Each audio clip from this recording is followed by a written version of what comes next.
Hey, it's Ken Barrett, Laundromat How To. Working on a Milnor door handle. So I've had a problem with one other one. This is a good one here. Basically how these ones work is it's a quarter turn handle. It turns in like that.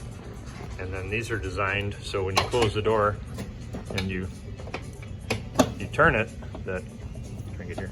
you can't over tighten it. So where these set screws are, what you have in there is a ball bearing and a spring, and then the set screw. So the set screw, from my understanding, should be about flush on these, so that allows that to turn and actually, not over torque the door handle. So what we've got a problem with is we kept getting an E1 alarm on here, which is a door error. So we found that this piece here was turning past the 90-degree mark. If you look in here, that'll only turn there due to some hard stops in behind this piece. So to pull it apart, pull that end cap off. Inside of there, it just looks like this. You choose, I got some, we go here. I got some little O-ring doohickey things from Amazon to pick them out with. So you take that out, and then you'll have your door handle exposed like that. You pull out each of these.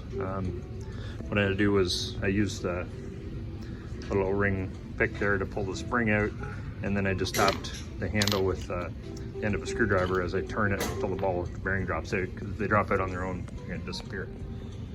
So once I got that out, it takes a bit to get this handle pulled off, just because those are the grooves that the ball bearing set in, and you can see they've got a bit of a crud in there. So this, in a normal world, is sitting inside the handle inside of there, and as it turns, the spring lets it snap over to the next one. So we've got on this, we found it as the snap ring in here had come off, and when we pull on this bushing, we find there's half on that side and the other half is, trust me, it's in on the other side. The other half is inside of there, so you can see.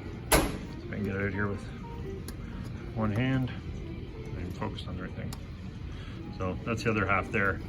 You can see it's broken inside. So somehow that combination managed to get that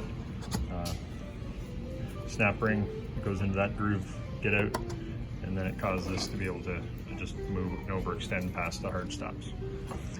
So we'll get that part and put it back together and check with Milnor and make sure that is the issue. It certainly seems like that though, but like I said, pulling that snap ring out, once it got that popped out, seemed to be what the problem is that's causing it. It's almost like the door handle is turning too far when people turn it.